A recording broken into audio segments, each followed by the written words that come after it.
Assalamualaikum warahmatullahi wabarakatuh. Halo teman-teman semua, gimana kabarnya? Semoga teman-teman semua selalu sehat dan selalu dalam lindungan Allah Subhanahu wa taala. Amin. Oke teman-teman semua, sebelumnya izinkanlah saya untuk memperkenalkan diri. Saya Asyifa Husniah, salah satu mahasiswi aktif dari Universitas Panjat Bekasi, dan saya berasal dari prodi akuntansi. Baik teman-teman semua, di sini saya akan menjelaskan sedikit tentang pembahasan teori ekonomi mikro. Disimak sampai akhir teman-teman. Dari pembahasan berikut ini, yang pertama ada konsep permintaan, dan yang kedua konsep permintaan, yang ketiga keseimbangan pasar, yang keempat elastis permintaan, yang kelima elastis penawaran, dan yang terakhir perilaku konsumen. Baik teman-teman, di sini saya akan menjelaskan satu persatu dari pembahasan berikut ini. Nah, yang pertama ada konsep permintaan. Konsep permintaan adalah konsumen membeli suatu barang pada berbagai tingkat harga selama periode waktu tertentu. Nah, yang A, permintaan dapat dibedakan menjadi dua kelompok, yaitu yang pertama permintaan menurut daya beli, dan yang kedua permintaan menurut jumlah subjek pendukungnya. Adapun faktor-faktor yang mempengaruhi permintaan, yang pertama yaitu intensitas kebutuhan, selera konsumen, pendapatan konsumen, harga barang substitusi dan barang komplementer, jumlah penduduk, ekspektasi konsumen tentang harga, dan periklanan. Yang C yaitu usaha-usaha produsen meningkatkan penjualan. Yang pertama target bisnis, harga produk atau jasa, promosi, ataupun kepuasan pelanggan. Dan adapun hukum permintaan. Hukum permintaan menyatakan bahwa jika harga suatu barang naik, maka jumlah barang yang diminta akan turun. Sebaliknya, jika harga suatu barang turun, maka jumlah barang yang diminta akan bertambah. Dan yang selanjutnya yaitu konsep penawaran. Penawaran diartikan sebagai jumlah barang dan jasa yang dipasok oleh produsen ke pasar atau konsumen, baik berupa barang maupun jasa pada berbagai tingkat harga dalam periode waktu tertentu. Adapun faktor-faktor yang memenuhi penawaran sebagai berikut: harga barang itu sendiri, ketersediaan atau harga barang pengganti, biaya produksi, kemajuan teknologi, pajak, dan perkiraan harga di masa depan. Dan yang B, macam-macam penawaran. Macam-macam penawaran yaitu ada dua, penawaran individu dan penawaran pasar. Dan yang C, hukum penawaran. Hukum penawaran merupakan suatu pernyataan yang menjelaskan tentang sifat hubungan antara harga suatu barang dan jumlah barang tersebut yang ditawarkan para penjual. Dan yang D, fungsi penawaran.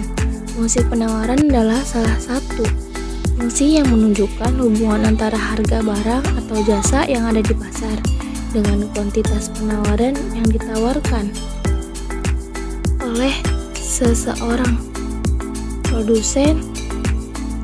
Fungsi ini berbentuk persamaan matematika yang didapatkan dari dua atau lebih data yang memperlihatkan banyak yang ditawarkan dengan harga barang tersebut pada suatu waktu. Dan yang berikutnya, keseimbangan pasar. Keseimbangan pasar adalah suatu keadaan saat jumlah produksi atau barang yang diminta sama dengan jumlah barang yang ditawarkan pada harga tertentu. Adapun fungsi pasar sebagai berikut. Yang pertama, distribusi produk. Yang kedua, penetapan harga atau nilai. Yang ketiga, promosi. Yang keempat, penyerapan tenaga kerja. Dan yang kelima, barang dan jasa. Dan yang berikutnya, cara mencapai keseimbangan pasar.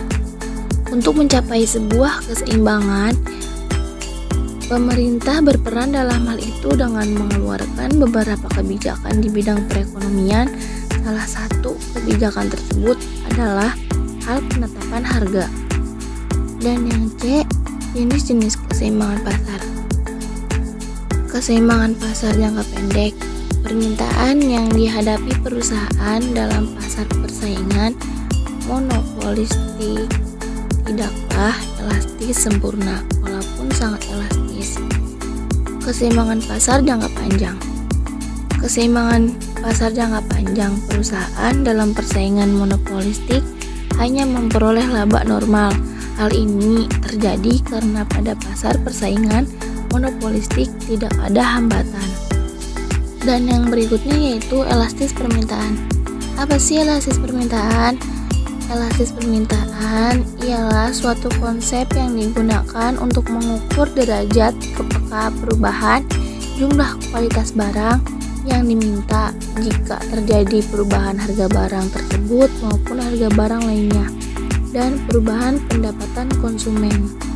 Yang A yaitu faktor-faktor. Yang pertama, ketersediaan barang substitusi di pasar. Yang kedua, proporsi pendapatan yang dibelanjakan untuk suatu barang.